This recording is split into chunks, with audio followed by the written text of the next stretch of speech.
Welcome to Chinese History and Mythology. Hey friends, welcome back to Chinese History and Mythology. Last time we talked about how Cao Cao placed Cao Hong in command of Huang Zhong. Zhang He ignored all advice and volunteered to lead an attack into Baxi, only to run straight into Zhang Fei. At first, Zhang He divided his forces and established 3 fortified camps, hoping to use the rugged mountain terrain to pressure Baxi. But Zhang Fei and Lei Tong had already prepared an ambush. Zhang Fei engaged Zhang He head-on, while Lei Tong struck from the flank. Caught between attacks from both front and rear, Zhang He suffered a major defeat. After retreating into the mountain camps, Zhang He relied on the steep terrain for defense. He filled the slopes with rolling logs and boulders and refused to leave his strongholds. Zhang Fei challenged him several times, but Zhang He would not come down from the mountains. The two sides remained locked in a stalemate for more than 50 days. Zhang Fei then appeared to give up entirely. He spent his days drinking wine below the mountain and shouting insults at Zhang He while pretending to be drunk. When Liu Bei heard that Zhang Fei was drinking in camp again, he was alarmed. He worried that Zhang Fei had fallen back into his old habit and was letting alcohol interfere with military affairs. But Kongming saw through the act immediately. He knew this was not reckless drinking, but a carefully planned trap. Instead of stopping him, he actually sent Wei Yan with 3 cartloads of fine wine to help Zhang Fei finish the performance. As expected, Zhang He took the bait. Believing Zhang Fei had become careless from drink, he launched a night raid against the Shu camp. But when he burst into the main tent, he discovered that the Zhang Fei sitting inside was nothing more than a straw dummy. The real Zhang Fei had already prepared an ambush. Wei Yan and Lei Tong attacked from both sides, seized the opportunity, and captured all 3 of Zhang He's camps. After fleeing to Huakou Pass, Zhang He set another trap by pretending to retreat. This time, Lei Tong fell for it and was killed. But Zhang Fei quickly saw through the plan. He turned the trap against its creator, ordered Wei Yan to destroy the hidden forces, then blocked the mountain pass with carts loaded with brushwood, and set the entire valley on fire. Zhang He suffered another crushing defeat. Later, with the help of local villagers who showed him a hidden mountain path, Zhang Fei led troops around behind Huakou Pass and attacked from both sides, forcing Zhang He to abandon his horse and flee with only a handful of men. Zhang He eventually escaped back to Nanjing. Cao Hong was furious and nearly had him executed. Fortunately, Guo Huai persuaded Cao Hong to spare him. Instead, Zhang He received another 5,000 soldiers and was sent to attack Jiaming Pass in order to tie down the Shu forces. Jiaming Pass was defended by Meng Da and Huo Jun. Huo Jun wanted to remain behind the walls and hold the pass, but Meng Da insisted on meeting the enemy in open battle. The result was immediate defeat. With Jiaming Pass now in danger, the news quickly reached Chengdu, and Liu Bei called Kongming to discuss the situation. Kongming believed that Zhang He was one of Wei's finest commanders, and that few men besides Zhang Fei could stop him. But Zhang Fei had only recently secured Huakou Pass and could not be withdrawn so easily. Just as everyone was struggling to find a solution, the veteran general Huang Zhong stepped forward and volunteered to lead the campaign himself. Kongming deliberately remarked that Huang Zhong was already advanced in age and might not be a match for Zhang He. The words immediately enraged the old general. Huang Zhong declared on the spot that although he was old, his arms could still draw the heaviest bow, and his body still possessed tremendous strength. How, he demanded, could he possibly fear a man like Zhang He? So this time, would Huang Zhong be able to prove that age had not diminished his skill? Let's continue the story. Seeing that Huang Zhong was determined to go, Kongming said, "Since you insist on taking this campaign, I will send Fa Zheng with you. Discuss every matter with him before making a decision. I will also arrange reinforcements behind you."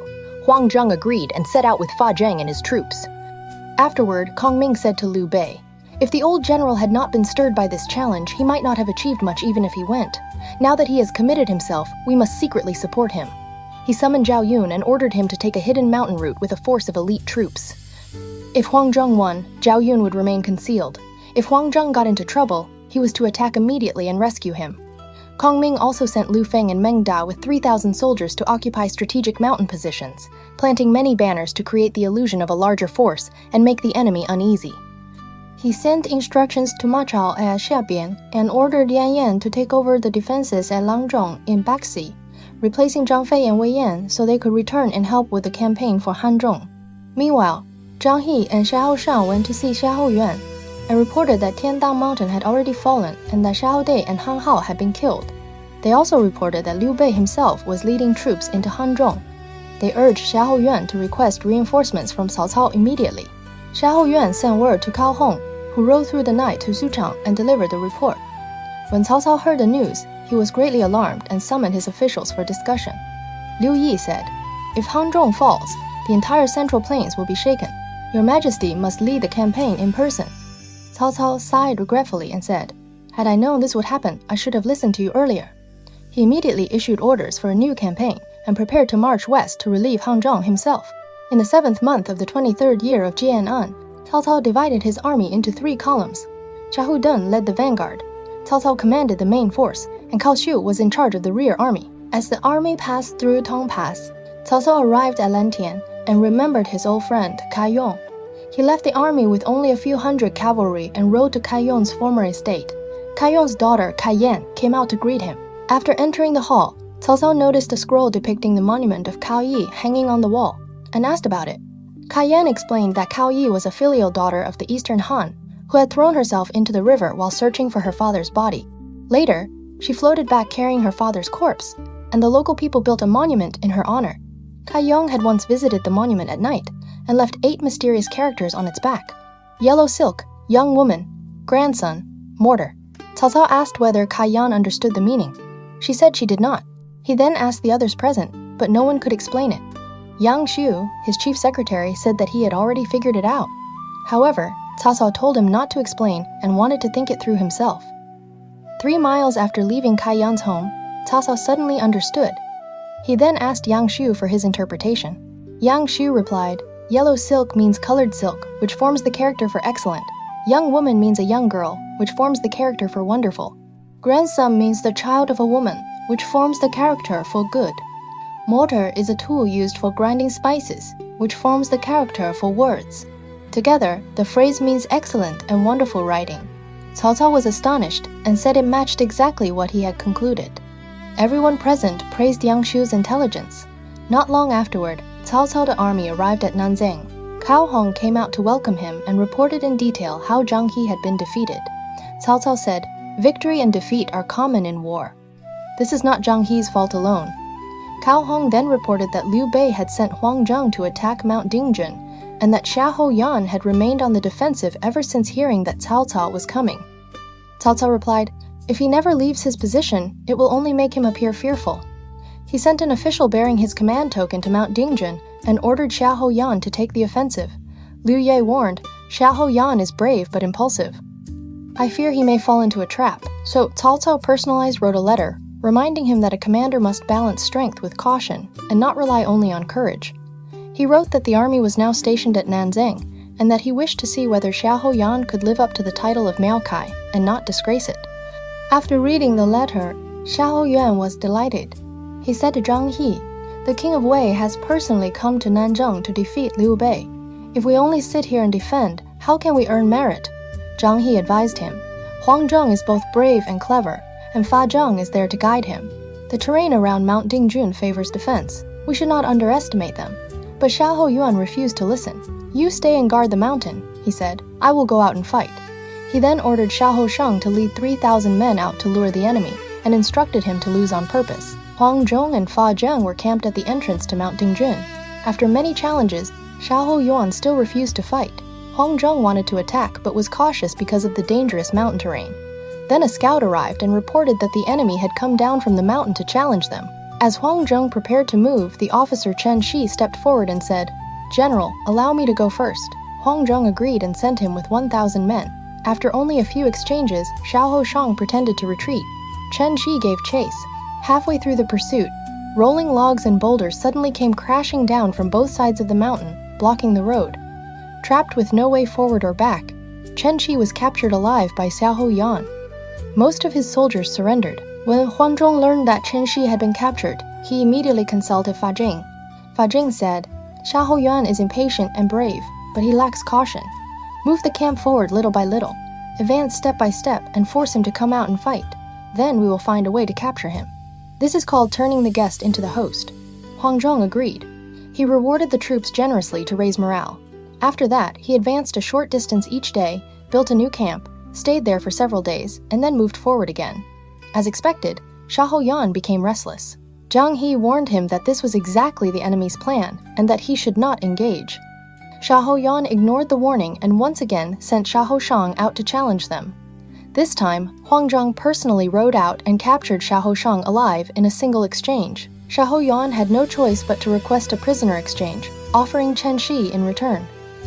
The next day, both armies lined up in a valley for the exchange. Huang Zhong escorted Xiahou Shang while Xiahou Yuan brought Chen Shi. Neither prisoner wore armor. When the drum sounded, the two men ran back toward their own lines. Just as Xiahou Shang was about to reach safety, Huang Zhong suddenly drew his bow and fired an arrow. It struck Xiahou Shang squarely in the back. Furious, Xiahou Yuan charged forward on horseback and attacked Huang Zhong. This was exactly what Huang Zhong had wanted. The two fought for more than 20 rounds. Suddenly, the signal to withdraw sounded from the Wei lines.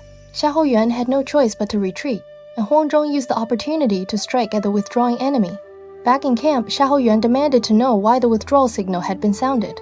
The officer in charge explained that he had spotted Shu banners in the valley and feared an ambush. Xiahou Yuan believed him and once again returned to a defensive posture. After moving closer to Mount Dingjin, Huang Zhong and Fa Zheng studied the terrain once more. Fa Zheng pointed to a high mountain west of their position and said, "That mountain is extremely important. If we can occupy it, we can look down and observe everything happening at Mount Dingjin. Once we control that height, Mount Dingjin will be in the palm of our hand." That very night, at the second watch, Huang Zhong led his troops up the mountain. The defender Du Shi had only a few hundred men and could not hold the position. He abandoned the mountain and fled. After securing the height, Fa Zheng said, "You remain halfway up the slope while I stay at the summit. If Xiahou Yuan attacks, I will first raise a white flag. When you see it, do nothing. Once the enemy grows tired and careless, I will raise a red flag. Then charge down the mountain, and victory will be ours." This is called defeating an exhausted enemy while remaining fresh yourself. Huang Zhong was delighted and followed the plan exactly. Du Shi fled back and reported to Xiahou Yuan that Huang Zhong had occupied the western mountain. Xiahou Yuan flew into a rage. "If he holds the high ground, he can see everything we do. I cannot leave him there." Zhang He tried repeatedly to stop him, but Xiahou Yuan would not listen. He personally led troops to surround the mountain and shouted insults, demanding battle. On the summit, Fa Zheng raised the white flag. No matter how much Xiahou Yuan shouted and cursed, Huang Zhong remained perfectly still. By noon, the Wei soldiers were exhausted. Their energy was fading and many had dismounted to rest. At that moment, Fa Zheng raised the red flag. Instantly, drums thundered, horns blared, and battle cries shook the mountains. Huang Zhong led the charge, rushing down the slope like a landslide crashing from the heavens. Xiahou Yuan was completely caught off guard. Before he could react, Huang Zhong was already upon him. With a mighty roar, Huang Zhong raised his blade and struck. The blow cut through Xiahou Yuan from shoulder to head, killing him instantly. After Huang Zhong killed Xiahou Yuan, the Wei army fell into chaos and scattered in all directions. Huang Zhong seized the opportunity and captured Mount Dingjin. Zhang He rushed in to fight back, but Huang Zhong and Chen Shi attacked him from two sides and drove him into retreat. Then another force suddenly appeared from the mountainside. The leading general shouted loudly, "Zhao Zilong of Changshan is here." Zhang He was terrified and fled with his remaining troops along a narrow mountain path. On the way, he met Du Shi, who informed him that Mount Dingjin had already been taken by Liu Feng and Meng Da. With no other choice, Zhang He and Du Shi withdrew to the banks of the Han River and quickly sent word to Cao Cao. When Cao Cao heard that Xiahou Yuan had been killed, he burst into tears. Only then did he remember Guan Lu's old prophecy. 3 and 8 crossing each other. The yellow pig meets the tiger. South of Mount Dingjun, a great leg will be broken.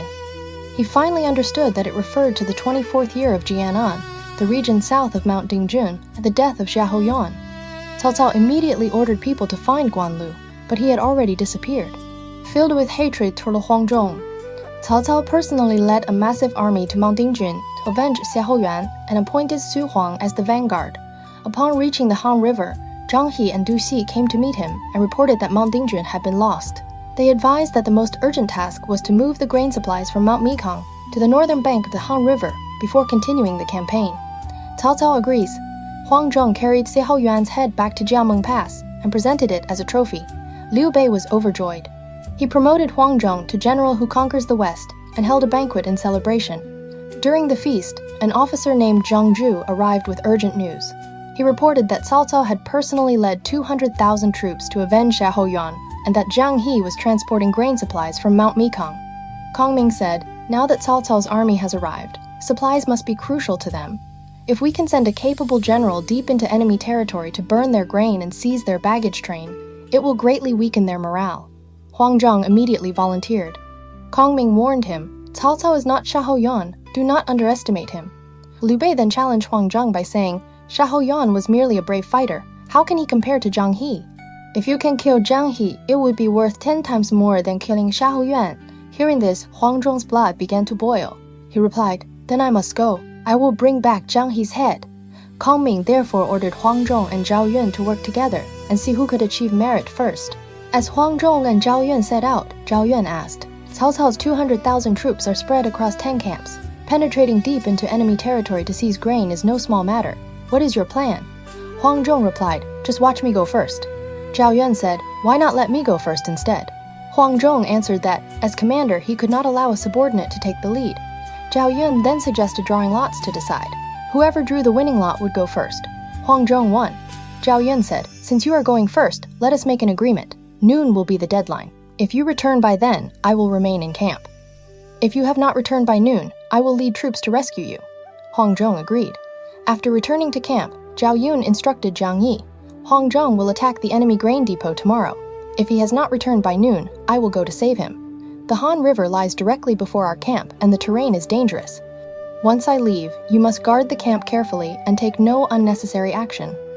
At the third watch that night, Huang Zhong ordered his soldiers to eat well. At the fourth watch, he crossed the Han River with his deputy Zhang Zhu and headed directly toward the grain stores north of the mountain. At dawn, they saw mountains of grain with only a small number of guards. Huang Zhong ordered his cavalry to dismount and gather firewood to burn the supplies. Unexpectedly, Zhang He arrived with reinforcements and engaged him in battle. Then Cao Cao sent Su Huang to support Zhang He. Once Su Huang arrived, Huang Zhong was completely surrounded. Zhang Zhu managed to break out with 300 men and attempted to return for help, but he was intercepted by Wen Pin and became trapped as well. Back in camp, Zhao Yun waited until noon. When Huang Zhong still had not returned, he immediately armed himself, mounted his horse, and rode out with 3,000 troops. On the way, he first encountered Murong Lai, one of Wen Pin's officers, and killed him with a single thrust. Soon afterward, another Wei officer named Zhao Bing blocked his path. Zhao Yun shouted in anger and killed him with one spear thrust as well. The Wei soldiers scattered in panic. Zhao Yun fought his way all the way to the northern mountain and saw Zhang He and Su Huang surrounding Huang Zhong. With a great shout, he charged directly into the encirclement. He struck left and right as if no enemy existed before him.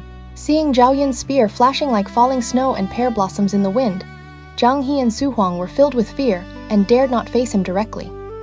Zhao Yun opened a path through the enemy ranks and rescued Huang Zhong. Just as they were about to withdraw, some soldiers pointed southeast and said, "Deputy General Zhang Zhu may still be trapped over there." Instead of returning to camp, Zhao Yun immediately turned his horse and charged toward the southeast. Whenever the Wei soldiers saw the banner bearing the words Zhao Yun of Changshan, they remembered the events at Changban and spread the story among themselves. Fear swept through the ranks, and they began fleeing in every direction. Zhao Yun smashed through another encirclement and rescued Zhang Zhu as well. Watching from a high position, Cao Cao saw Zhao Yun charging freely across the battlefield, rescuing Huang Zhong first and then Zhang Zhu. Furious, he personally led troops in pursuit. By then, Zhao Yun had already returned to camp. Zhang Yi advised him to close the gates and defend the walls. Zhao Yun shouted, "At Changban, I faced Cao Cao's vast army alone with nothing but my horse and spear. Now I have soldiers and commanders with me. What do I have to fear?" He ordered archers to hide in the trenches outside the camp. He then had the banners lowered, the drums silenced, and all troop movements halted. Finally, he mounted his horse and stood alone before the open gate. When Zhang He and Su Huang reached the Shu camp, darkness was already falling. The banners were down, the drums silent, and the camp strangely quiet. The gate stood wide open, while Zhao Yun sat alone on horseback before it. Suspicion filled their minds, and neither dared attack recklessly. When Cao Cao arrived, he ordered the troops forward. The Wei soldiers charged toward the gate, yet Zhao Yun remained completely motionless. This only increased their fear, and many began to hesitate and fall back. Seeing the moment had come, Zhao Yun raised his spear. At once, the hidden archers unleashed a storm of arrows. Because it was already dark, the Wei soldiers could not tell how many Shu troops were present. Panic spread instantly through their ranks. Then drums and horns suddenly thundered from behind the camp as Shu soldiers poured out in attack. The Wei army trampled itself in confusion while retreating toward the Han River. Countless men drowned trying to escape. Zhao Yun, Huang Zhong, and Zhang Zhu divided their forces and pursued the fleeing enemy. At the same time, Liu Feng and Meng Da attacked from the direction of Mount Maikong and set fire to the grain supplies. Left with no choice, Cao Cao abandoned the stores on the northern mountain and retreated to Nanjing. Su Huang and Zhang He also abandoned their camps and fled. Zhao Yun captured the enemy camp, Huang Zhong seized the grain, and the Battle of the Han River ended in a great victory for Shu. When Liu Bei heard of the victory, he and Kongming personally came to the Han River and asked Zhao Yun's soldiers to describe what had happened. The soldiers told the entire story, explaining how Zhao Yun had rescued Huang Zhong, then rescued Zhang Zhu, and finally frightened off the Wei army with his empty camp strategy. Liu Bei was overjoyed. After personally inspecting the terrain along the Han River, he turned to Kongming and said with admiration, "Zilong is courage from head to toe." He then promoted Zhao Yun to General of Tiger Might, rewarded the soldiers generously, and held a grand celebration. Not long afterward, scouts arrived with news that Cao Cao had sent another large army through the narrow valley routes to seize the Han River. Liu Bei laughed and said, "This time Cao Cao has run out of ideas. The Han River is secure." He personally led his army to the western bank of the river to meet the enemy. On the Wei side, Su Huang was appointed vanguard and prepared for a decisive battle. At that moment, a man stepped forward and said that he knew the local terrain well and could help defeat the Shu forces. When Cao Cao looked at him, he saw that it was Wang Ping of Dongqi in Baxi, courtesy name Zijun, currently serving as a military officer. Delighted, Su Huang appointed Wang Ping as deputy vanguard to assist Su Huang. Su Huang and Wang Ping marched to the Han River. Su Huang ordered the forward troops to cross the river and form battle lines. Wang Ping advised, "Once the army crosses, what will happen if the situation changes and we need to retreat quickly?" Su Huang replied, "When Han Xin fought his battles, he deployed his army with a river at their backs. With no way to retreat, the soldiers fought desperately and won. This is called finding life in the place of death." Wang Ping shook his head and said, "Han Xin used that tactic because he knew his enemy lacked ability." "Can you really say that Zhao Yun and Huang Zhong are such men?" Su Huang ignored the warning. He ordered Wang Ping to keep the enemy occupied with infantry, while he personally led the cavalry across a floating bridge over the Han River, preparing for a decisive battle against the Shu army. Su Huang ignored Wang Ping's warning and insisted on leading his troops across the Han River. After crossing, he set up camp on the opposite bank. When Huang Zhong and Zhao Yun heard the news, they both asked Liu Bei for permission to lead their own forces against the Wei army. Liu Bei agreed, and the two generals set out. Along the way, Huang Zhong said to Zhao Yun, "Su Huang crossed the river relying only on brute courage. There is no need for us to rush into battle. Let him challenge us all day long. Once his troops grow tired, you and I can attack from two directions and crush him." Zhao Yun agreed, so both men remained inside their camps and refused to engage. From morning until late afternoon, Su Huang challenged the Shu army again and again, but not a single soldier came out. Frustrated, he ordered his archers forward to fire volleys of arrows into the Shu camps. Seeing this, Huang Zhong said to Zhao Yun, "Su Huang is using the archers to cover the withdrawal of his rear forces. This is exactly the moment to strike." No sooner had he spoken than scouts arrived and reported that the Wei rear ranks had indeed begun pulling back. At once the war drums thundered from the Shu camps. Huang Zhong charged out from the left, while Zhao Yun attacked from the right. Caught between the two forces, Su Huang suffered a crushing defeat. Countless Wei soldiers were driven into the Han River and drowned. Su Huang fought desperately to escape, and barely made it back to camp alive. After returning, Su Huang angrily confronted Wang Ping. "You saw my army in danger. Why didn't you come to help?" Wang Ping replied, "If I had left the camp to rescue you, this camp would have been lost as well. I warned you not to cross the river in the first place. You ignored my advice, and this defeat is the result." Furious, Su Huang threatened to execute him. That very night, Wang Ping set fire to the camp with the troops under his command, throwing the Wei army into chaos. Su Huang was forced to abandon the camp and flee. Wang Ping then crossed the Han River and surrendered to Zhao Yun. Zhao Yun brought Wang Ping before Liu Bei. Wang Ping carefully explained the terrain around the Han River. Liu Bei was delighted and said, "If I can gain a general like Wang Zijun, then taking Hanzhong is no longer in doubt." He immediately appointed Wang Ping as an assistant general and made him a guide for the campaign. After escaping, Su Huang returned to see Cao Cao and reported that Wang Ping had defected to Liu Bei. Enraged, Cao Cao personally led a great army to retake the Han River camp. Fearing that he could not hold the position alone, Zhao Yun withdrew his troops to the western bank of the river. The two armies faced each other across the water. Liu Bei and Kongming arrived to inspect the battlefield. Kongming noticed a low ridge upstream where troops could be hidden. He summoned Zhao Yun and instructed him, "Take 500 men with drums and horns and hide beneath that ridge. Tonight, when you hear a cannon shot from my camp, beat the drums and sound the horns. But no matter what happens, do not attack." The next day, the Wei army came to challenge them, but not a single Shu soldier emerged, and not one arrow was fired. Having accomplished nothing, the Wei troops returned to camp. Late that night, after Kongming saw the lights go out in the Wei camp and the soldiers settle down to sleep, he ordered a cannon fired. Hearing the signal, Zhao Yun immediately had the drums and horns sounded. The Wei soldiers thought the Shu army was launching a night attack. They rushed from their tents to investigate, only to find no enemy in sight. Just as they were about to return and rest, another cannon sounded, followed by more drums, horns, and thunderous shouting echoing through the valleys. This continued for 3 nights in a row. The Wei army became exhausted and fearful, and morale began to crumble. Suspicious and uneasy, Cao Cao 最后命令 the camp moved 30 li farther back, to a new location. When Kongming saw that Cao Cao had withdrawn, he laughed and said, although Cao Cao understands warfare, he does not understand deception. He then invited Liu Bei to cross the Han River and set up camp directly beside the water, with the river at his back. Liu Bei asked what he had in mind, and Kongming leaned close and quietly explained his plan. When Cao Cao saw Liu Bei camped with the river behind him, he became even more suspicious and sent a challenge demanding battle. Kongming replied simply, "Tomorrow." The next day, the two armies met before 5 Boundaries Mountain. Cao Cao rode out beneath his banner and called for Liu Bei to come forward. Liu Bei appeared with Liu Feng, Meng Da, and the generals of Shu. Pointing his whip, Cao Cao shouted, "Liu Bei, you ungrateful traitor! You have rebelled against the court!" Liu Bei immediately shouted back, "I am a member of the imperial clan and have been ordered to destroy traitors. You murdered an empress, seized power, and used the emperor's privileges for yourself. You are the true rebel." Furious, Cao Cao ordered Zhu Huang into battle. Liu Feng rode out to meet him but could not withstand Zhu Huang's attack and quickly fled. At once, Cao Cao shouted, "Whoever captures Liu Bei shall become Lord of Sichuan." The Wei army roared and charged into the Shu lines. The Shu soldiers fled toward the Han River, abandoning camps, horses, and weapons along the way. Seeing so much valuable equipment left behind, the Wei soldiers rushed forward to seize it. Suddenly, however, Cao Cao ordered the retreat signal sounded. His officers were confused. "We were about to capture Liu Bei. Why withdraw now?" Cao Cao answered, "Liu Bei camped with the river at his back, which was already suspicious. Now he leaves all these supplies behind.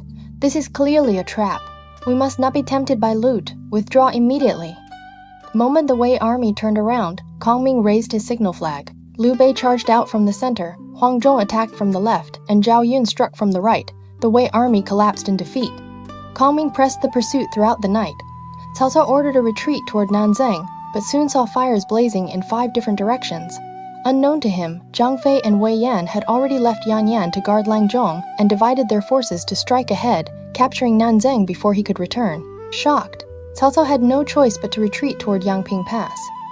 After Liu Bei entered Nanzang and Baozhou, he comforted the local people and then asked Kongming, "Why did Cao Cao fall so quickly this time?" Kongming replied, "Because Cao Cao is suspicious by nature. I defeated him with deception." Liu Bei then asked, "Now that Cao Cao is holding Yangping Pass, how do we defeat him?" Kongming smiled and said, "I have already worked that out." He ordered Zhang Fei and Wei Yan to cut off Cao Cao's supply routes, while Huang Zhong and Zhao Yun were sent to burn the surrounding mountains. The 4 forces departed to carry out their missions. After retreating to Yangping Pass, Cao Cao received reports that Shu forces had blocked every nearby path. Even the places where villagers once gathered firewood had been burned, and no one knew where enemy ambushes might be hidden. Soon, another report arrived, saying that Zhang Fei and Wei Yan had split their forces to attack the supply convoys. When Cao Cao asked who would dare face Zhang Fei, Su Chu volunteered. Cao Cao therefore sent him with 1,000 elite soldiers to escort the grain wagons. The supply officer was overjoyed when Su Chu arrived and brought out wine and meat for the troops. Su Chu drank heavily and soon became completely drunk. Filled with confidence, he ordered the convoy to continue traveling through the night. The supply officer warned him, "It is already late. The roads around Baozhou are steep and dangerous. We should not travel now." Su Chu laughed and replied, "I possess the strength of 10,000 men. "What do I have to fear? The moon is bright tonight. It is the perfect time to travel." With his blade across his saddle, he rode proudly at the front of the column. After midnight, the convoy entered the mountain roads near Baozhou. Suddenly, drums and horns erupted from the ravines, and an ambush blocked the road ahead. The leading general was none other than Zhang Fei. Wielding his spear, Zhang Fei charged forward. Su Chu tried to fight him, but because he was drunk and weakened, Zhang Fei struck him in the shoulder after only a few exchanges. Su Chu fell from his horse. The Wei soldiers hurriedly rescued him and retreated in confusion. Zhang Fei captured every grain wagon and returned triumphantly to camp. When Ma Cao learned that Su Chu had been wounded, he was both furious and worried. He ordered physicians to treat him while preparing for a decisive battle against the Shu army. Liu Bei led his forces out to meet the enemy. As the two armies formed ranks, Liu Bei sent Liu Feng forward. Cao Cao shouted, "You shoemaker's son, you always send that adopted son of yours to fight me. If I called out my yellow-bearded son, your fake son would become a pile of meat in moments." Enraged, Liu Feng lowered his spear and charged directly towards Cao Cao. Cao Cao sent Xu Huang to meet him. Liu Feng quickly feigned defeat and fled. Cao Cao led his troops in pursuit, but the moment they entered the Shu camp, cannon blasts exploded from every side, and drums and horns shook the heavens. Suspecting an ambush, Cao Cao immediately ordered a retreat. The Wei soldiers trampled one another in panic, suffering heavy casualties before finally escaping back to Yangping Pass. The Shu army pursued them all the way to the city walls. Fire broke out at the eastern gate, shouting rose from the western gate. Another fire started at the southern gate, and drums thundered at the northern gate. Cao Cao was terrified and had no choice but to abandon the pass and flee. The Shu army pursued from behind. As Cao Cao fled, Zhang Fei blocked the road ahead. Zhao Yun chased from behind, and Huang Zhong came charging from the direction of Baozhou. The Wei army suffered a crushing defeat. The generals fought desperately to protect Cao Cao and finally forced a path through to the entrance of Zi Valley.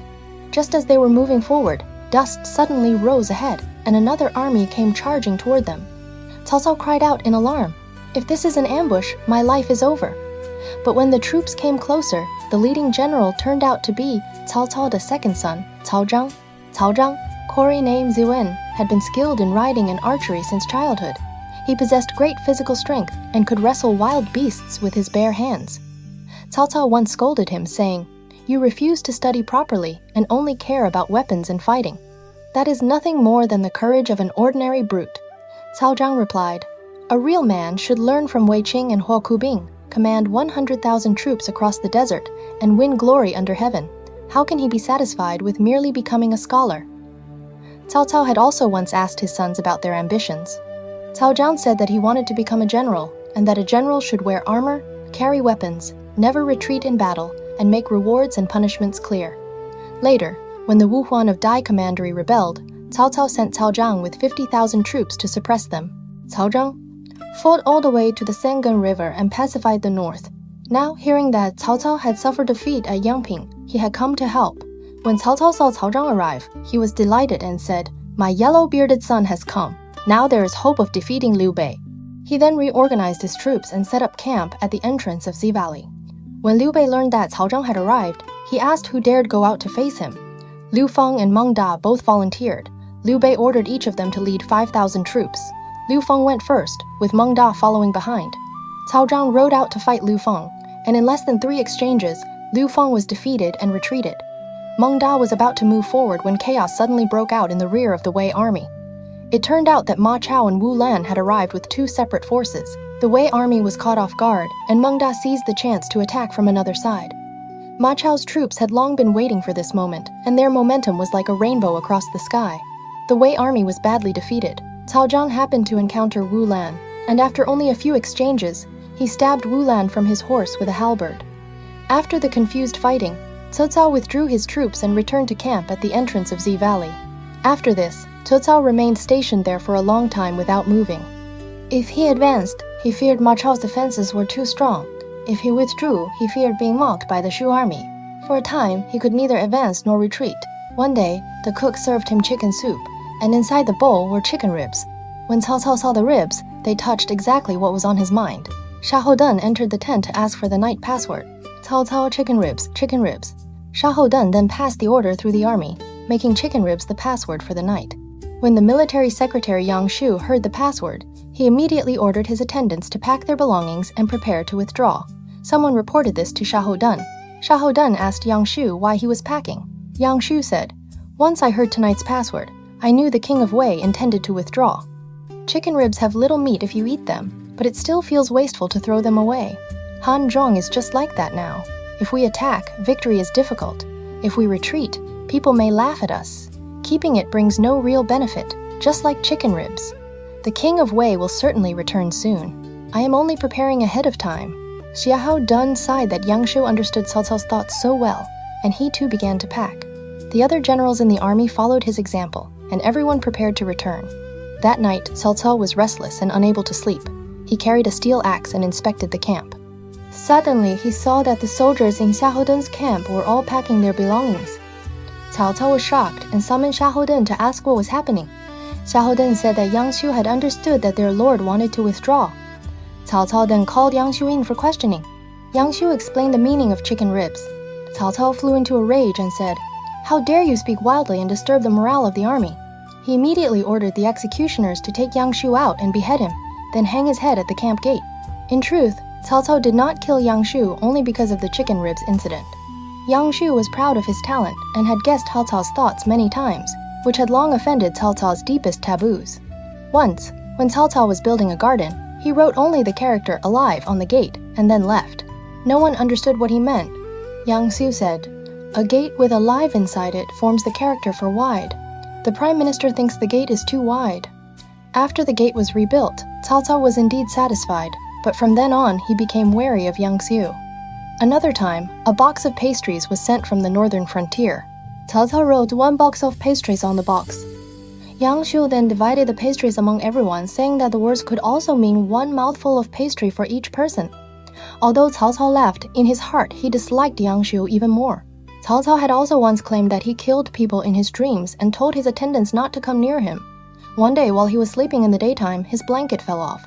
A close attendant covered him with it. Cao Cao jumped up and killed the attendant, then pretended to be shocked and grieved after waking. Everyone believed him. Only Yang Shu sighed at the burial and said, "The Prime Minister was not dreaming. You were the one dreaming." When Cao Cao heard of this, he hated him even more.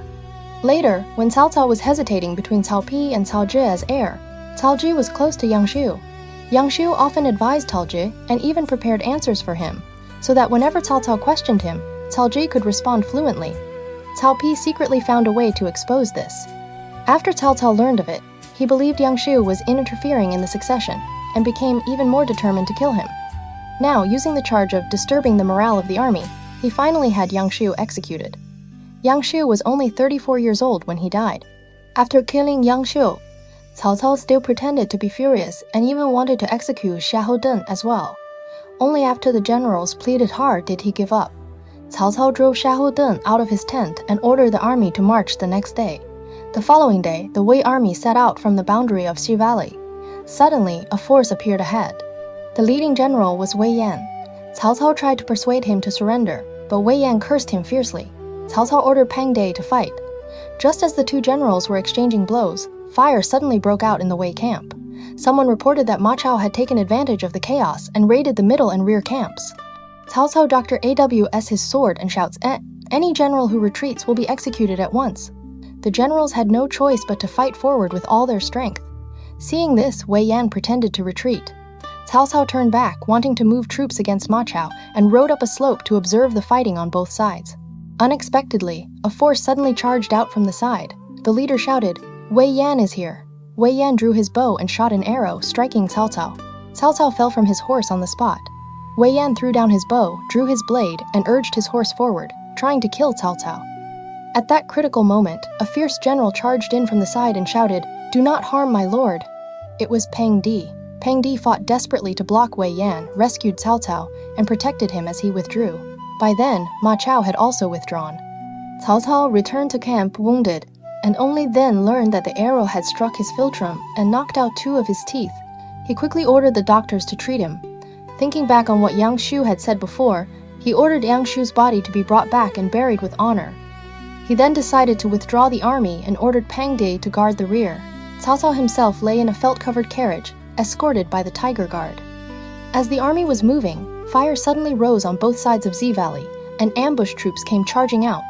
The Wei soldiers were terrified, and the entire army fell into chaos. Cao Cao retreated all the way to Ji Valley. Kongming had already predicted that he would abandon Hanzhong, so he sent Ma Chao and other generals to divide their troops into more than 10 groups, constantly attacking and harassing the retreating army. Cao Cao had already been wounded by Wei Yan's arrow, and after being chased by the Shu army all the way, morale in his army had sunk very low. They had not gone far when fire suddenly rose on both sides. It was Ma Chao's ambush force attacking. The Wei army fell into panic. Cao Cao had no choice but to order a forced march day and night, and only after retreating to Jingzhou did he finally regain some stability. On Liu Bei's side, he ordered Lu Feng, Meng Da, Wang Ping, and others to capture the commanderies of Shangyong. When the local defenders, including Shen Dan, heard that Cao Cao had abandoned Hanzhong, they all surrendered one after another. Liu Bei comforted the people, restored local order, and richly rewarded the army. Everyone was delighted. At this time, the generals all wanted to recommend Liu Bei to take the imperial title, but none dared speak directly. They first went to ask Zhuge Liang. Kongming said, "I already have a plan in mind." He then brought Fa Zheng and the others to see Liu Bei and said, "Now Cao Cao holds power alone, and the people have no one to rely on. My lord's name for righteousness is known throughout the world, and you now possess both Jingzhou and Yizhou. You should follow heaven and the will of the people. Take the imperial throne and use a proper title to punish the national traitor." Liu Bei was shocked and said, "That is not proper. Although I am a member of the Han imperial clan, I am still a subject. If I proclaim myself emperor, would that not be rebellion against the Han?" Kongming advised him, "The world is now divided, and warlords have risen everywhere. If my lord keeps avoiding suspicion and refusing authority, the hearts of the people will be disappointed." Liu Bei still said, "I would never dare overstep and proclaim myself emperor." The generals all urged him together, saying, "If my lord keeps refusing, the hearts of the people will scatter." Kongming then said, "My lord has always placed righteousness first and will not lightly take a supreme title. Since you now hold Jingsheng and the Tuchuan regions, you may first establish yourself as king of Hanzhong." Liu Bei still worried that without an imperial edict, even that would be overstepping. Kongming replied, "These are extraordinary times. We cannot cling rigidly to old forms. You may first take the title King of Hanzhong, and then submit a memorial to the emperor." Zhang Fei could not help shouting from the side, "Even men with other surnames are thinking of becoming emperor. Brother, you are already of the Han imperial clan. Never mind King of Hanzhong. Why would it be wrong even if you became emperor?" Liu Bei shouted for Zhang Fei to stop. Kongming continued persuading him, and Liu Bei refused again and again. In the end, unable to refuse any longer, he finally agreed. In the 7th month of autumn, in the 24th year of Jianan, Liu Bei built an altar at Mianyang. It was 9 li in circumference, with banners and ceremonial guards set in the 5 directions. Civil and military officials lined up in order. Su Jing and Fa Zheng invited Liu Bei to ascend the altar, wear the crown, receive the seal, sit facing south, and accept the worship of the officials. He was officially honored as King of Hanzhong. Liu Bei named Lu Shan as heir, appointed Su Jing as grand tutor, Fa Zheng as director of the secretariat, and Zhuge Liang as military strategist in charge of military and civil affairs. Guan Yu, Zhang Fei, Zhao Yun, Ma Chao, and Huang Zhong were named the 5 tiger generals. Wei Yan was appointed governor of Hanzhong. The other generals were also rewarded according to their achievements. After Liu Bei became king of Hanzhong, he immediately wrote a memorial and sent it to Zudu. The memorial said, in essence, that he had received great favor from the state, and although he commanded troops outside the capital, he had still failed to eliminate Cao Cao and restore the Han. Since Dong Zhu's rebellion, the world had fallen into chaos, and Cao Cao had monopolized court power, killed the empress and imperial princes, and shown his rebellious intentions more openly with each passing day. Liu Bei said that he had never dared place himself in a high position, but because his officials pressed him in the name of righteousness, and because the state was in danger and the ancestral temple was on the verge of collapse, he temporarily accepted the posts of Grand Marshal and King of Hanzhong. With these titles, he would summon the armies, unite loyal men throughout the realm, punish the national traitor, and restore peace to the state. When the Cao Cao heard that Liu Bei had declared himself King of Hanzhong and flew into a rage. "That mat-weaving boy dares act so boldly. I swear I will destroy him." He immediately prepared to gather elite troops and personally march against the Tuchuan regions to fight Liu Bei. Sima Yi advised him, "My king, there is no need to personally launch a distant campaign in a moment of anger. Jiangdong's Sun Quan has long had grievances with Liu Bei. Sun Quan's younger sister once married Liu Bei, and later she was taken back to Wu. Liu Bei has also continued to occupy Jingzhou without returning it. We can send an eloquent envoy to persuade Sun Quan to attack Jingzhou. Liu Bei will certainly transfer troops from the Tuchuan regions to rescue it. At that time, my king can advance from Hanchuang. Liu Bei will be unable to handle threats both inside and outside, and his position will become dangerous. Cao Cao was delighted. He immediately wrote a letter and sent Man Chong overnight as envoy to Jiangdong. When Sun Quan heard that Man Chong had arrived, he summoned his advisors for discussion. Zhang Zhao said, "Wei and Wu have no deep hatred. Most of our earlier wars were caused by Liu Bei and Zhu Zhuliang.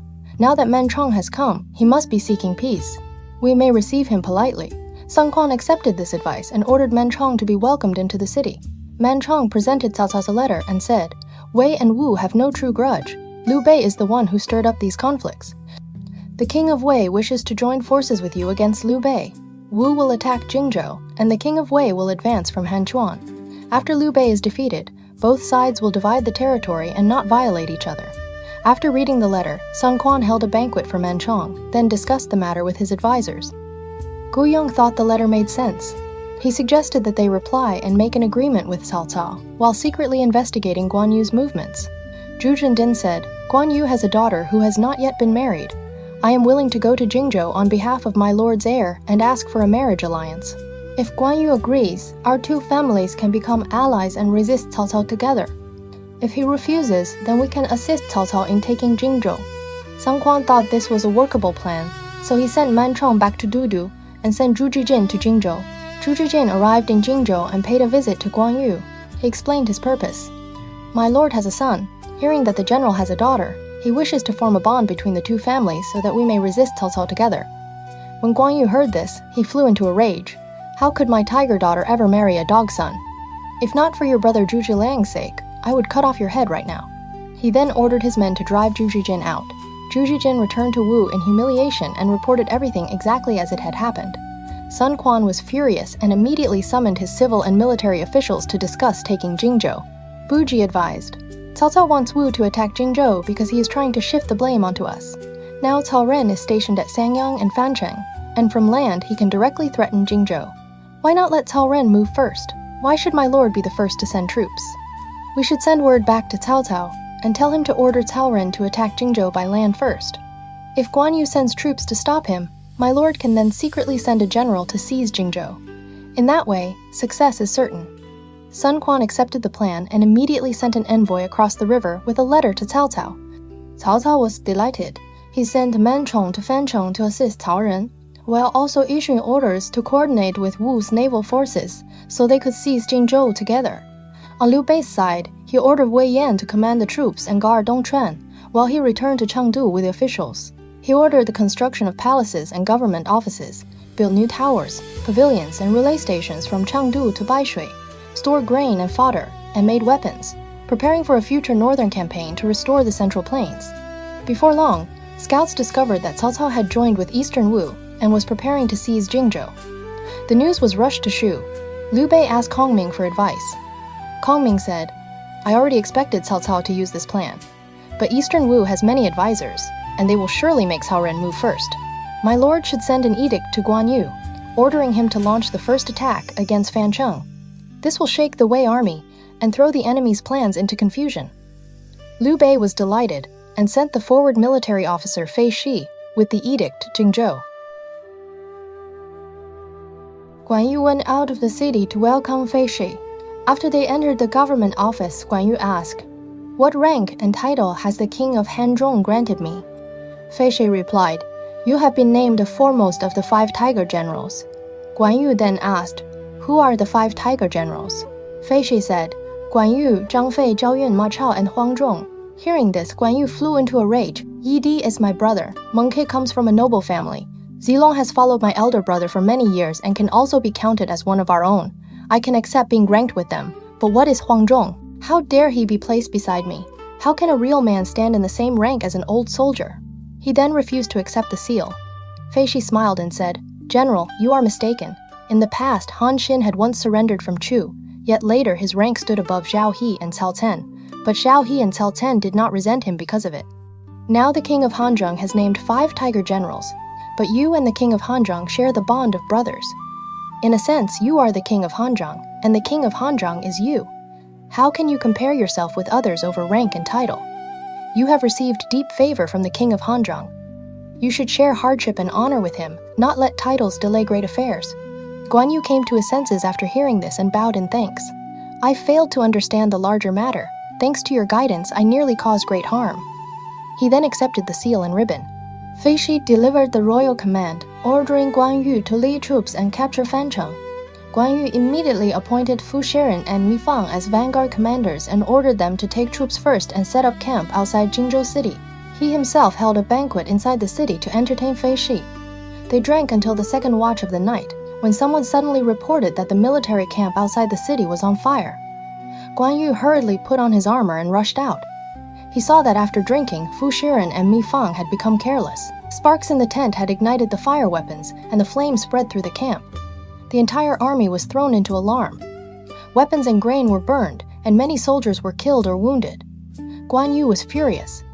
He summoned Fu Shiren and Mi Fang and rebuked them. I appointed you as vanguards, yet before the campaign even begins, you have already burned our weapons and supplies and ruined a major affair.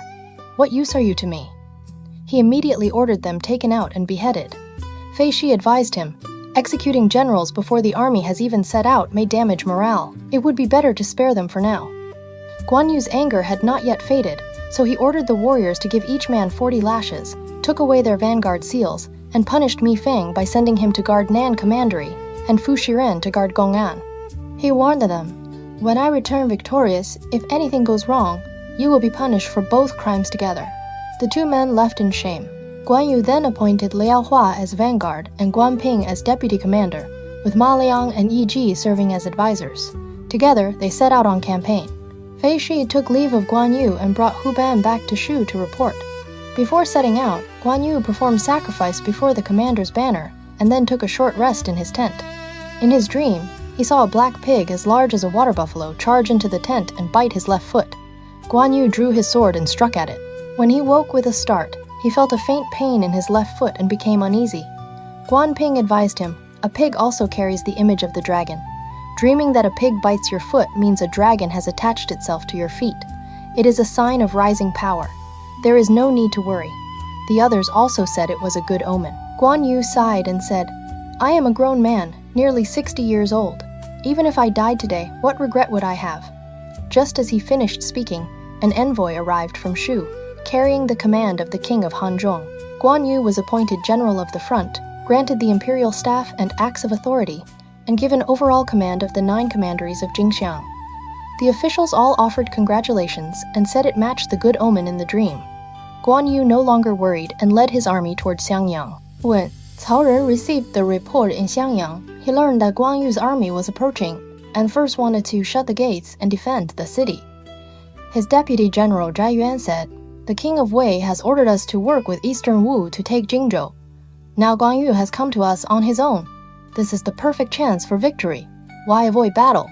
Menchong advised, Guan Yu has both wisdom and courage. We must not underestimate him. Holding our defenses would be best. But the fierce general Xiahou Kun said, when water comes, earth can block it. When a general comes, soldiers can face him. We are rested while the enemy is tired. Naturally, we can win. Cao Ren listened to Xiahou Kun, ordered Menchong to defend Fancheng, and personally led troops out of the city to meet the enemy. When Guan Yu learned that the Cao army was coming, he summoned Guan Ping and Liao Hua to plan. The two armies lined up against each other. Liao Hua rode out to challenge the enemy, and Zhao Yun came forward to fight him. After a short exchange, Liao Hua pretended to be defeated and fled. Zhao Yun pursued, and the Jingzhou troops retreated more than 20 li. The next day, they fought again. Xiahou Kun and Zhao Yun led their troops out together, and the Jingzhou army once again retreated more than 20 li. Cao Ren thought he was gaining the advantage and continued the pursuit. Suddenly, loud shouting rose behind him, and drums and horns thundered. Guan Ping and Liao Hua charged out from the rear, and the Cao army immediately fell into disorder. Realizing he had fallen into a trap, Cao Ren hurriedly tried to pull his troops back to Xiangyang. Just as he approached the city, he suddenly saw embroidered banners waving ahead. Guan Yu sat on his horse with his blade across the road, blocking the way.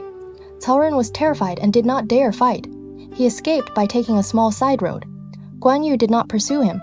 Xiahou Kun soon arrived behind him. Seeing Guan Yu blocking the road, he charged forward in rage, but Guan Yu cut him down in a single exchange. Zhao Yun tried to flee, but Guan Ping caught up and killed him with one stroke. Guan Yu pressed the attack. More than half of the Cao army was killed or wounded, and corpses covered the banks of the Shang River. Cao Ren had no choice but to retreat to Fancheng and defend it.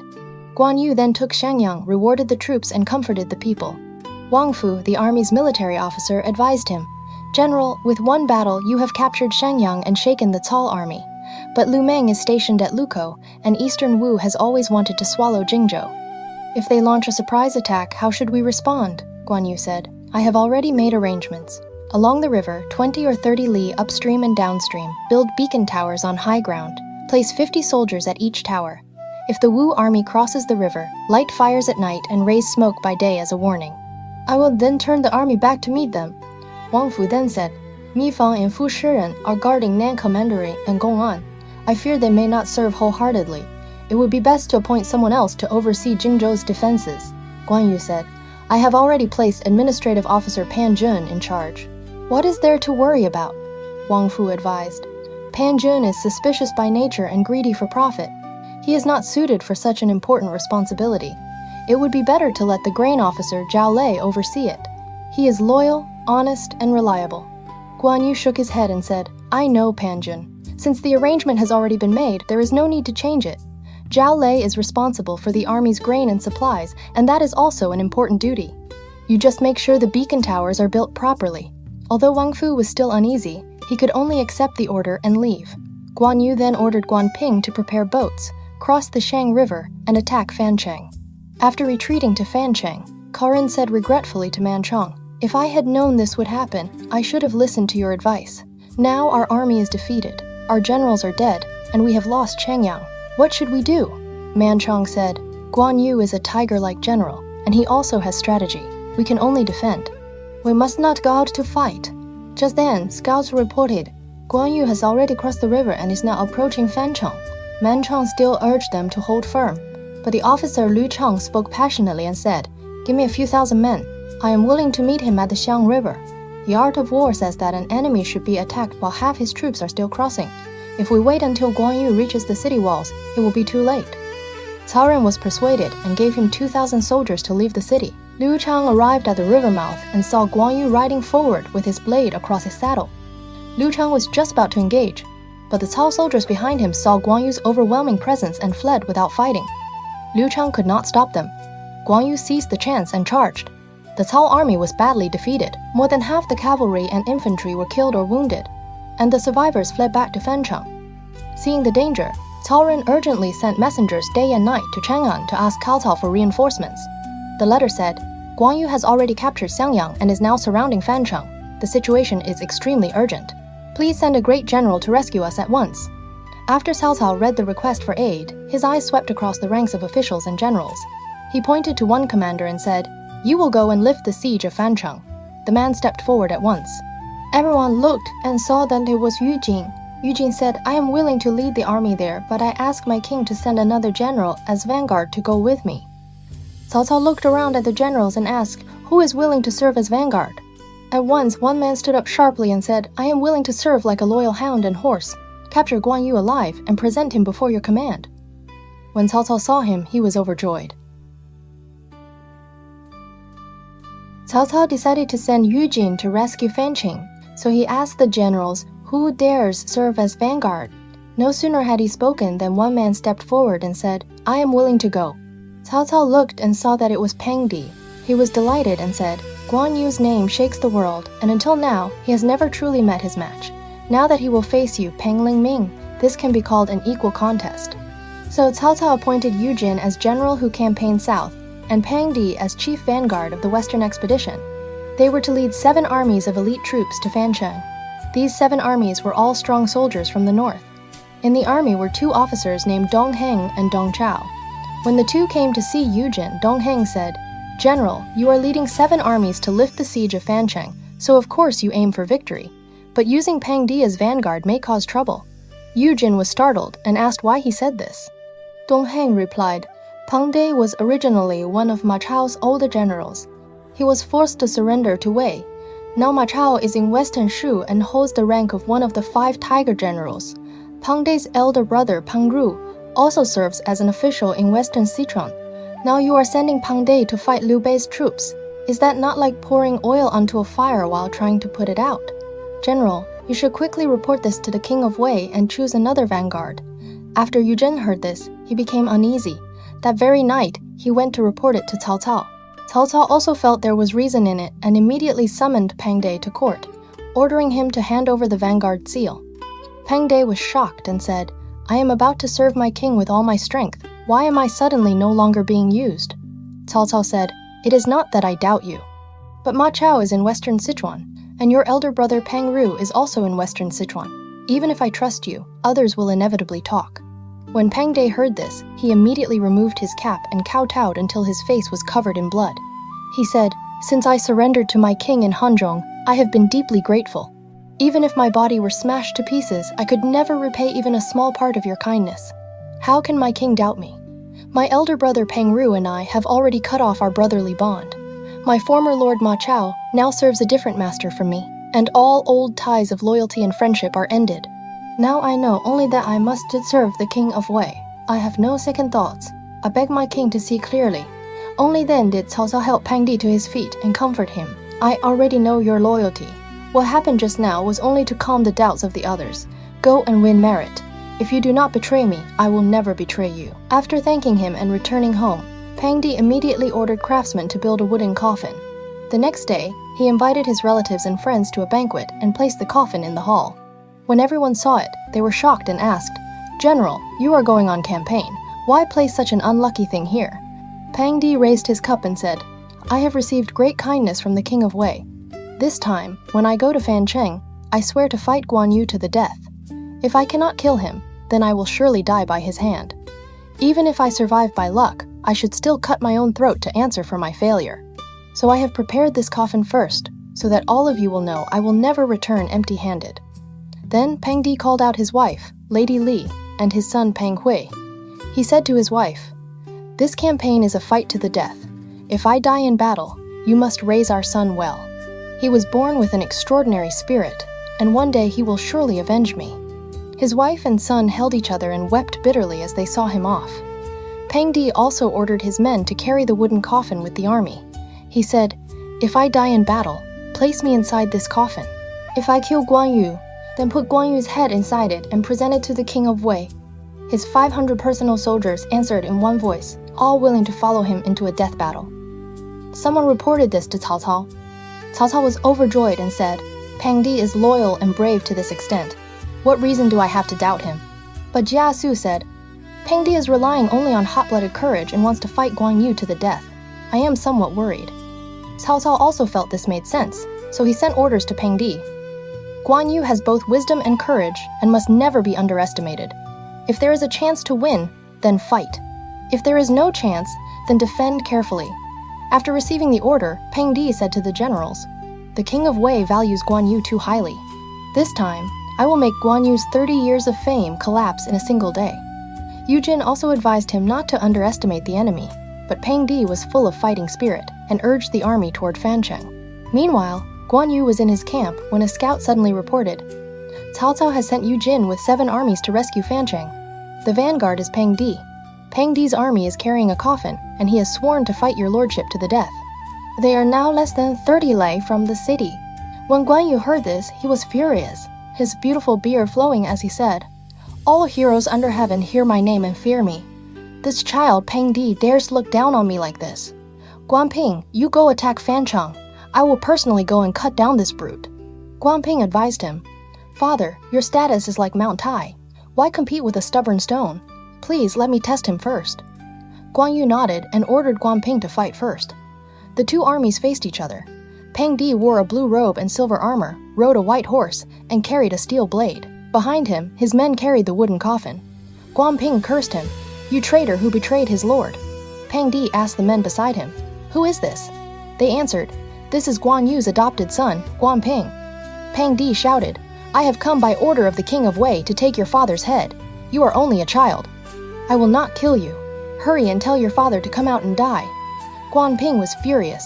He urged his horse forward and swung his blade straight at Pang Di. The two fought for 30 rounds without a winner, then each side withdrew. When Guan Yu heard about this, he became even angrier. He ordered Liao Hua to continue attacking Fa Zheng, while he personally went out to face Pang Di.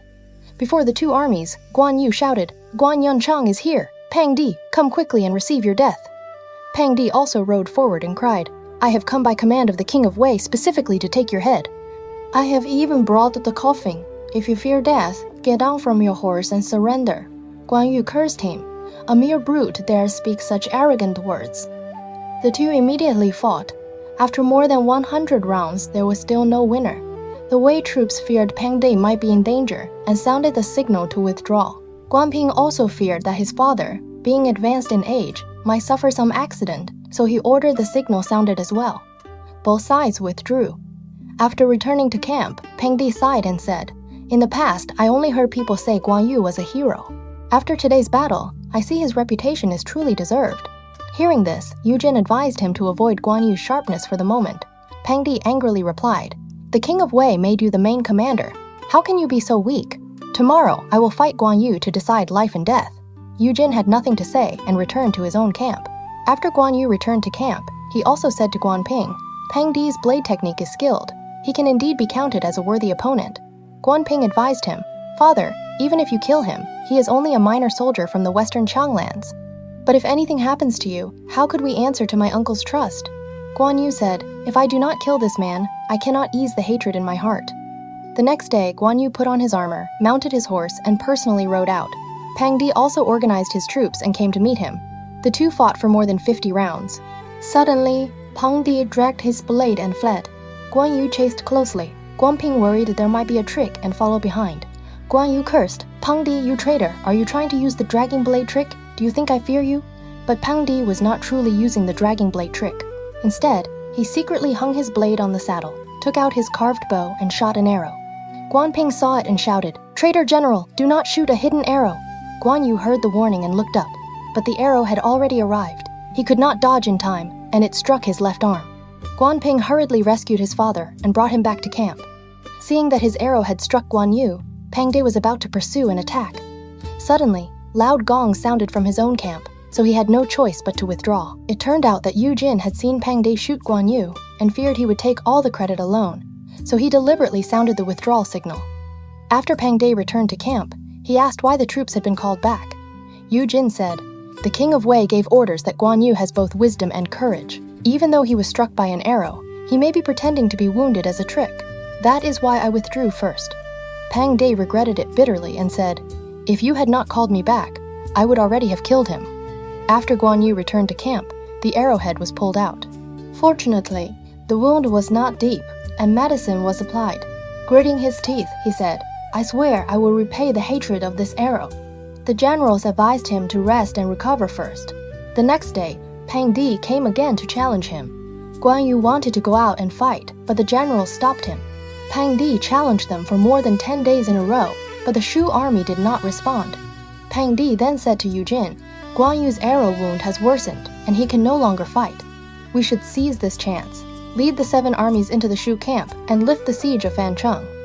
But Yu Jin feared Pang Di might win great merit, so he kept using Cao Cao's warning as an excuse and refused to send troops. Later, he moved the 7 armies to a valley 10 li north of Fancheng, personally blocking the main road, while ordering Pang Di to camp behind the valley, secretly holding back Pang Di's chance for glory. Guan Ping saw that Guan Yu's arrow wound had healed and was pleased. Then he suddenly heard that Yu Jin had moved the 7 armies to a valley north of Fancheng, and came to report it. Guan Yu immediately mounted his horse and rode to high ground to inspect the situation. He saw that on the walls of Fancheng, the banners were in disorder and the soldiers were panicking. 10 li north of the city, the Wei troops filled the mountain valley. The water of the Xiang River was also extremely swift. Guan Yu asked the guide, "What is that valley called?" The guide answered, "Zhenkou Valley." Guan Yu was delighted and said, "This time, Yu Jin will surely fall into my hands. Fish have entered the mouth of the net. How long can they expect to live?" After returning to camp, the 8th month arrived, and autumn rain fell without end. Guan Yu ordered his men to prepare boats, rafts, and equipment for water combat. Guan Ping did not understand. "We are fighting on land. Why prepare boats?" Guan Yu said. Yu Jin did not set up camp on flat, open ground. Instead, he gathered all 7 armies in a low-lying place like Zhengkou Valley. Now the autumn rain will not stop, and the waters of the Shang River are sure to rise. I have already sent men to block the water outlets. Once the water rises, we will take boats downstream, and all 7 armies will become fish and shrimp in the flood. Guan Ping admired him greatly. On the wayside, the 7 armies were camped in Zhengkou Valley. After many days of heavy rain, the soldiers were suffering badly. The supervising officer Cheng He came to advise Yu Jin. The army is stationed in low ground. If the river rises suddenly, there will be great danger. The Jingzhou troops have already moved to higher ground, and they are preparing boats and rafts at the Han River mouth. We should make preparations early. Yu Jin flew into a rage. How dare you disturb the morale of the army? Say another word and I will have you executed. Cheng He had no choice but to withdraw. He then went to Pang Di and explained the situation. Pang Di said, "You are right. If Yu Jin does not move the troops, then tomorrow I will choose higher ground and set up my own camp." But that night, the wind and rain became violent. Pang Di was sitting in his tent when he suddenly heard a sound from all sides like 10,000 horses galloping. He stepped outside and saw floodwaters rushing in from every direction. The 7 armies immediately fell into chaos. Countless soldiers were swept away by the flood, and the water on the flat ground was more than 10 feet deep. Yu Jin, Pang Di, and the other generals could only climb onto small hills to escape the water. At dawn, Guan Yu led his generals forward in large boats, waving banners and beating drums. Yu Jin had no road of escape on any side. With only 50 or 60 men left around him, he knew he could not get away, so he shouted, "I surrender!" Guan Yu ordered Yu Jin taken prisoner, then personally went to capture Pang Di. At this time, Pang Di, Dong Heng, Dong Chao, Cheng He, and 500 infantrymen were trapped on an embankment. Guan Yu surrounded the embankment by boat, and his soldiers fired arrows all at once, killing more than half of the Wei troops. Seeing the situation turn desperate, Dong Heng and Dong Chao urged Pang Di to surrender. Pang Di was furious. "I have received great kindness from the king of Wei. How can I bow my head?"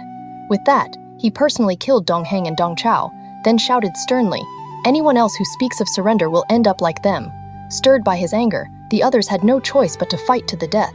From early morning until noon, Pang Di only grew fiercer as he fought. Guan Yu ordered his soldiers to attack from all sides, and arrows and stones fell like rain. Pang Di turned to Cheng He and said, "A brave general does not cling to life out of fear of death.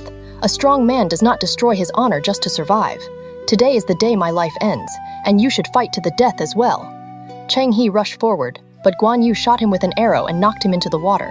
The remaining Wei soldiers surrendered one after another. Only Pang Di continued fighting. Just then, dozens of Jingzhou soldiers rowed a small boat close to the embankment.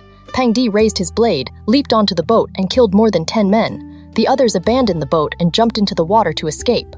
Holding his blade in one hand and rowing with the other, Pang Di tried to flee toward Fancheng. Unexpectedly, a general upstream came crashing toward him on a large raft and overturned the small boat. Pang Di fell into the water. The general jumped in after him, captured him alive, and dragged him onto the boat. When everyone looked closely, they saw that the man who had captured Pang Di was Zhou Kang. Zhou Kang was an excellent swimmer and possessed extraordinary strength, which was how he captured Pang Di alive. Yu Jin's 7 armies were almost completely drowned by the flood. Those who knew how to swim floated on the water, and seeing that there was no way to escape, they also surrendered one after another. Guan Yu returned to the high ground camp and sat in command. The executioners brought Yu Jin in. Yu Jin knelt and begged for mercy. Guan Yu said, "How dare you oppose me?" Yu Jin replied, "I was ordered to march. I had no choice. I only beg your lordship to show mercy. I am willing to repay you even with death." Guan Yu stroked his beard and laughed. "Killing you would be like killing a pig or a dog. It would only dirty my blade." He ordered Yu Jin sent to the prison in Jingzhou and said he would deal with him after returning. Then Pang Di was brought in. Pang Di stood there with furious eyes and refused to kneel. Guan Yu said, "Your elder brother is in Huang Zhong, and your former Lord Ma Chao is also serving as a general in Shu. Why did you not surrender earlier?" Pang Di cursed loudly. "I would rather die beneath the blade than surrender to you." Guan Yu was furious and ordered the executioners to take him out and behead him. Pang Di stretched out his neck and accepted death. Guan Yu respected him as a true hard man and ordered that he be buried with honor. While the floodwaters had not yet receded, Guan Yu led his generals by boat to attack Fancheng. At this time, white waves surged all around the city and the flood was fierce.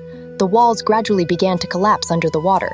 Inside the city, soldiers and civilians carried earth and bricks, but they still could not block the damage. The Cao army generals all urged Zhao Yun, "This situation is beyond human power to save. Before the enemy arrives, we should escape by boat tonight." Cao Yun also began to consider abandoning the city. Man Chong hurriedly advised him, Absolutely not. Mountain floodwaters come fiercely, but they do not last long. Within 10 days, the water will surely recede. Guan Yu has not attacked the city immediately, but he has already stationed troops at Jiaxia. That is exactly to guard against us striking him from behind. If we abandon the city now, all territory south of the Yellow River will no longer belong to Wei. I beg you, General, to hold this city firmly and serve as a shield for the state. Cao Ren came to his senses and thanked him. If Boning had not reminded me, I would almost have ruined a major affair. He then rode a white horse up onto the city wall and summoned the generals to swear an oath. I was ordered by the King of Wei to defend Fa Zheng. From now on, anyone who speaks of abandoning the city and fleeing will be executed immediately. All the generals agreed to defend the city to the death.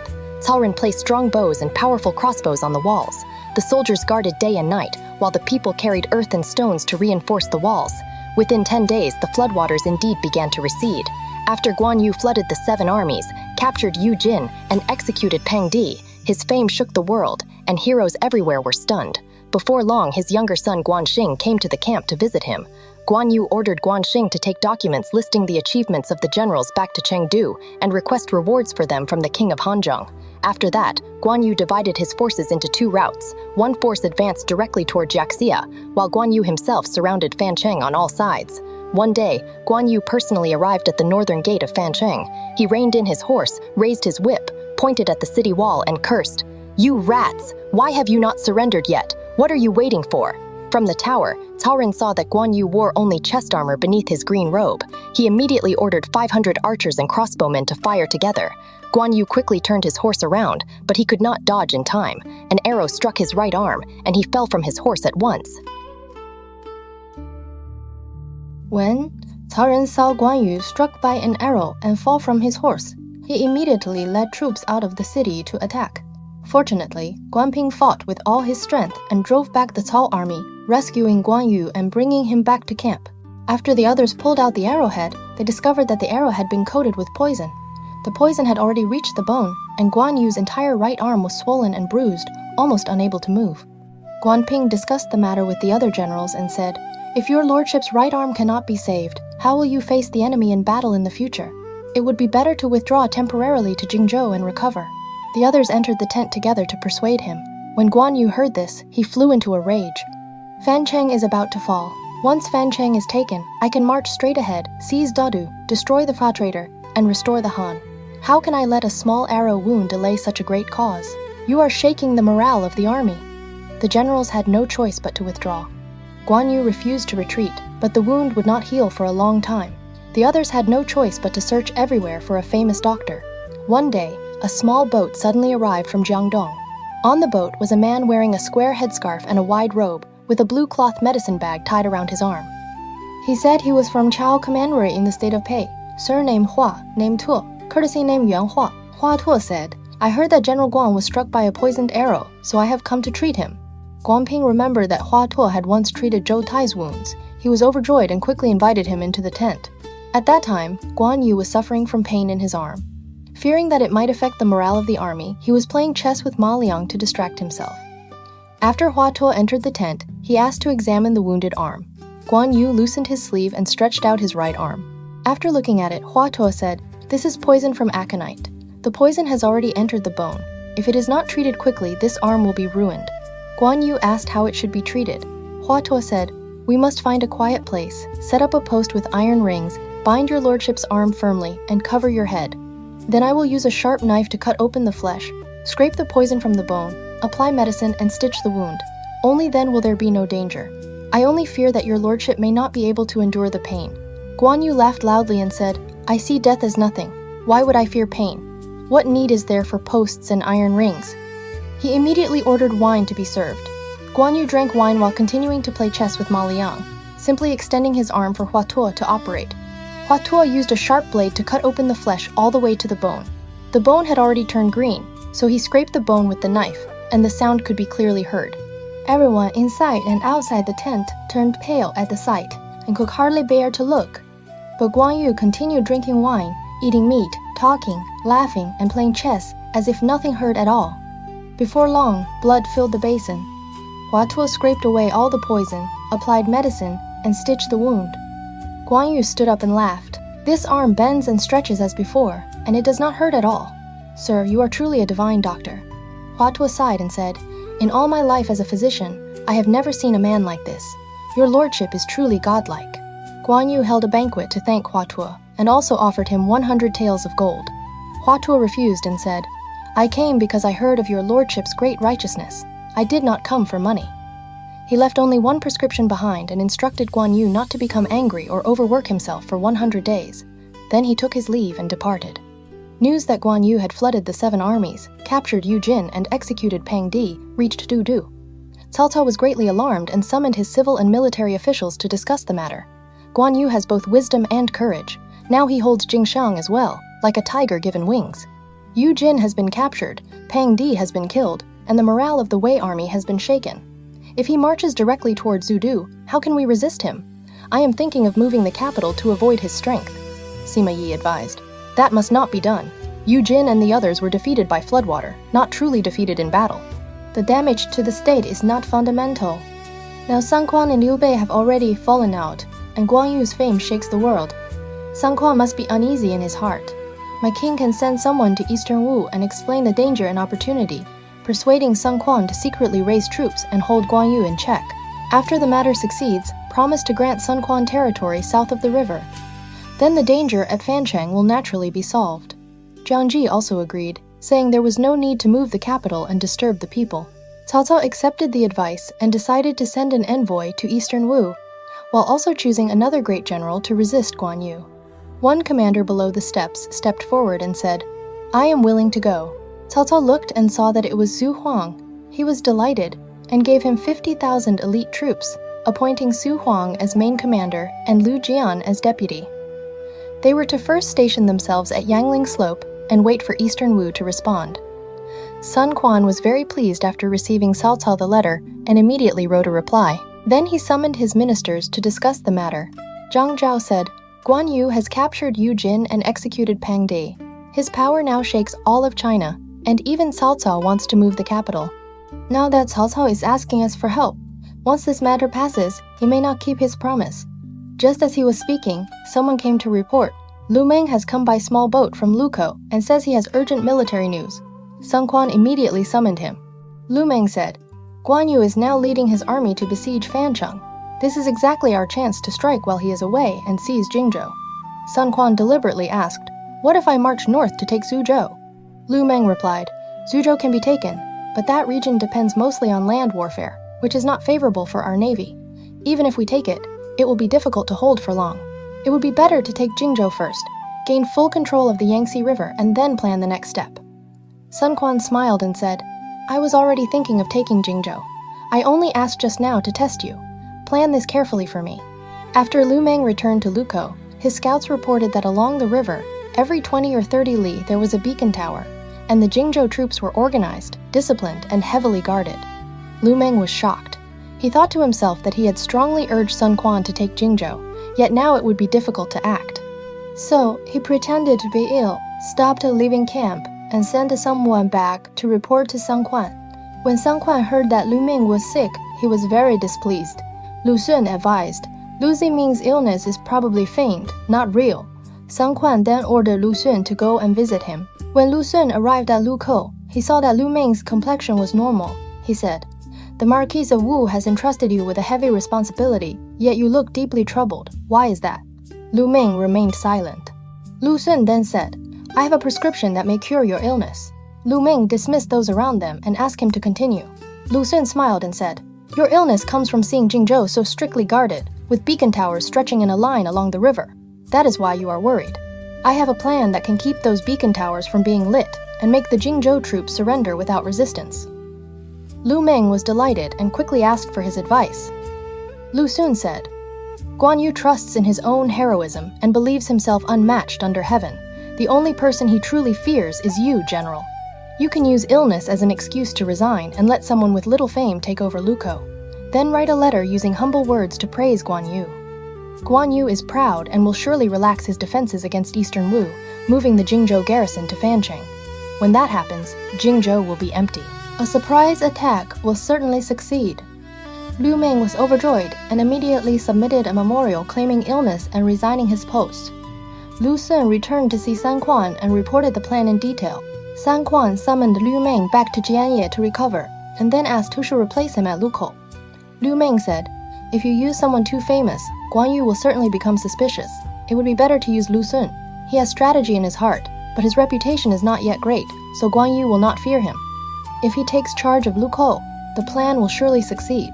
San Quan was delighted and appointed Lu Sun as assistant general and right commander, replacing Liu Meng at Lukou. After taking office, Lu Sun immediately wrote a letter to Guan Yu and prepared gifts of fine horses, rare brocade, good wine, and other valuables, sending an envoy to Fancheng. At this time, Guan Yu was recovering from his wound. When he heard that Liu Meng had become seriously ill and returned to Jianye, and that the new commander at Lukou was Lu Sun, he looked down on him. Seeing that Lu Sun had sent gifts to seek friendship, Guan Yu said with contempt, "Sun Quan is truly short-sighted, using a child like this as a commander." The envoy knelt and said, "General Liu sent this letter and gifts first to congratulate your lordship on your far-reaching fame, and second to express his wish for peace with Jingzhou." Guan Yu opened the letter and saw that its words were extremely respectful and humble. He could not help throwing back his head and laughing. He accepted the gifts and sent the envoy back. The envoy returned and reported to Lu Sun that Guan Yu had been very pleased after reading the letter and no longer seemed to have any intention of guarding against Eastern Wu. Lu Sun then sent men to secretly investigate, and sure enough, they learned that Guan Yu had withdrawn most of the troops guarding Jingzhou and moved them all to Fancheng. Lu Sun immediately sent this news to Sun Quan by urgent night dispatch. Sun Quan summoned Liu Meng to discuss raising troops to take Jingzhou, and planned to have Liu Meng and Sun Zhao command the army together. Liu Meng said, "If my lord believes I can be used, then send only me. If my lord believes Sun Zhao can be used, then send only him. If two men share command of the army, it may be difficult for them to work together." Sun Quan understood and appointed Liu Meng as Grand Commander, giving him command over all the forces of Jiangdong, while Sun Zhao remained in the rear to handle supplies and support. Liu Meng gathered 30,000 troops and prepared more than 80 fast boats. He also selected soldiers who were skilled in swimming and had them all dressed in white, disguising themselves as merchants who rowed the boats. The true elite troops were hidden in concealed compartments inside the ships. At the same time, he mobilized 7 great generals, Hong Dang, Zhang Qing, Zhu Ran, Pan Zhang, Zhou Tai, Su Sheng, and Ding Feng, to move in separate waves, while San Quan led the remaining troops as support. San Quan also sent a letter to Cao Cao, asking him to seize the chance and attack Guan Yu from another direction, while ordering the white-clothed boatmen to head straight for the Sungyang River. The Wu army traveled day and night and arrived at the northern bank of the river. The guards at the beacon towers came to question them. The Wu soldiers pretended to be merchants and said that the wind and waves on the river were too strong, so they had temporarily come ashore to avoid the danger. They also took out gold, silver, and valuables to bribe the guards. The guards believed them and allowed them to moor there. At the second watch of the night, the elite soldiers hidden inside the boats burst out together and tied up all the guards at the beacon towers. Then the elite troops from more than 80 boats moved at the same time, capturing all the guards at the important posts along the river. Not one escaped. The Wu army advanced straight toward Jingzhou in complete silence, without a single warning being sent out. When they were close to Jingzhou, Liu Meng comforted the captured guards along the way with kind words and rewarded them generously, asking them to cooperate in opening the city gates and to use fire inside the city as the signal. Around midnight, a group of men arrived below the walls of Jingzhou and called for the gate to be opened. The gate officer saw that they were his own people and opened the gate. The Wu soldiers shouted and immediately lit signal fires inside the gate. The main army rushed in all at once and captured Jingzhou in a single stroke. After entering the city, Liu Meng immediately issued an order. Anyone who privately kills people or steals property from the common people will be punished by military law. The original officials were allowed to remain in office, and Guan Yu's family members were moved to a separate residence, with strict orders that no one was to disturb them. At the same time, Liu Meng sent messengers to Sun Quan to report the victory. One day, during heavy rain, Liu Meng rode out to inspect the 4 gates. He saw one soldier using a civilian family's bamboo rain hat to cover his armor from the rain. Liu Meng immediately ordered the man arrested. The soldier was from Liu Meng's hometown and cried, "I only feared the rain would damage the government armor. I did not mean to use the people's property for myself." Liu Meng sighed and said, "I know your intention was not evil, but the military order has already been issued. I cannot break the law because of personal feeling." He had the man executed as an example, then personally wept and arranged his burial. After this matter spread through the army, all 3 forces were shaken, and no one dared violate military discipline again. Before long, Sun Quan arrived at Jingzhou with his army, and Lu Ming went out of the city to welcome him. After entering the government office, Sun Quan gave comfort and rewards, appointed Pan Jun as administrative officer to take over Jingzhou affairs, released the imprisoned Yu Jin and sent him back to see Cao Cao, and at the same time comforted the people, rewarded the soldiers, and held a banquet to celebrate the victory. Sun Quan asked Lu Ming, "Now Jingzhou is already in our hands, but Fu Shiren is still at Gong'an, and Mi Fang is still at Nan Commandery. What should we do about these two places?" Before he had even finished speaking, one man stepped forward and said, "There is no need to use soldiers for this. With only my mouth, I can persuade Fu Shiren to surrender." Everyone looked and saw that it was Yu Fan. Yu Fan said, "Fu Shiren and I have known each other since childhood. As long as I explain the danger and benefit clearly, he will certainly submit." Sun Quan was delighted and immediately ordered Yu Fan to take 500 soldiers to Gong'an. When Fu Shiren heard that Jingzhou had already fallen, he quickly shut the city gates and strengthened the defenses. After Yu Fan arrived and saw that the gates were closed, he wrote a letter, tied it to an arrow, and shot it into the city. The soldiers picked it up and delivered it to Fu Shiren. Fu Shiren opened it and saw that it was a letter urging him to surrender. Remembering the resentment Guan Yu had shown toward him when leaving, he became afraid and thought, it would be better to surrender early. So he opened the city and invited Yu Fan inside. After entering the city, Yu Fan spoke with Fu Shiren about their old friendship and praised Sun Quan's generosity, kindness, and respect for worthy men. Fu Shiren was delighted after hearing this, and he took his seal and ribbon and followed Yu Fan to Jingzhou to surrender. Sun Quan was very pleased and still allowed him to return and guard Gong'an. But Lu Ming privately said to Sun Quan, "Guan Yu has not yet been captured. If Fu Shiren remains too long in Gong'an, there may be trouble. It would be better to send him to Nan Commandery to persuade Mi Fang to surrender." Sun Quan then summoned Fu Shiren and said, "You and Mi Fang have a close relationship. You will go and persuade him to submit. I will reward you generously." Fu Shiren agreed readily and set out with more than 10 riders straight toward Nan Commandery. At this point, Guan Yu had reached the most glorious peak of his life. He flooded the 7 armies, captured Yu Jin alive, executed Pang Di, and shook all of China with his power. He even made Cao Cao consider moving the capital just to avoid his attack. But it was also at this very moment that the real crisis was quietly closing in from behind. Fancheng had not yet fallen, yet Guan Yu had already transferred most of Jingzhou's troops to the front line. He believed Lu Meng had withdrawn because of illness and that Lu Xun was young and not worth fearing. Then, after receiving Lu Xun's extremely humble letter, he let down his guard even more. On Eastern Wu's side, Lu Meng pretended to be ill and stepped down. Lu Xun lowered his posture to appear weak.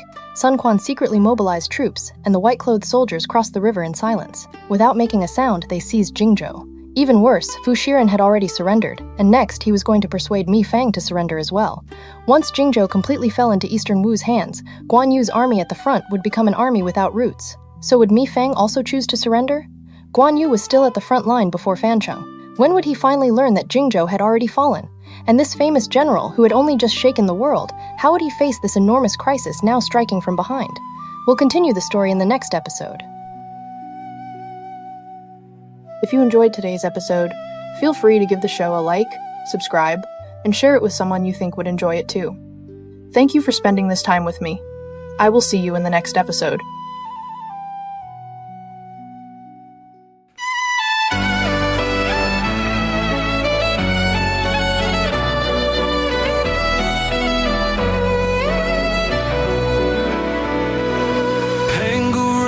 Sky in light, Nua healed the broken heart. Fuxi traced the world's design.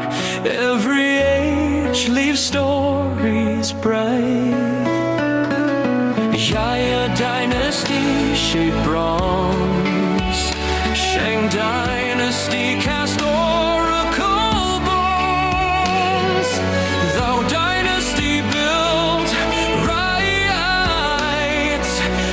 dynasty forged the great walls, and dynasty opened Silk Road winds. 3 kingdoms dynasty turned war to tales. Jin dynasty let ink and mountains bloom. Sui dynasty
crowned the world with art. Song dynasty raise, learn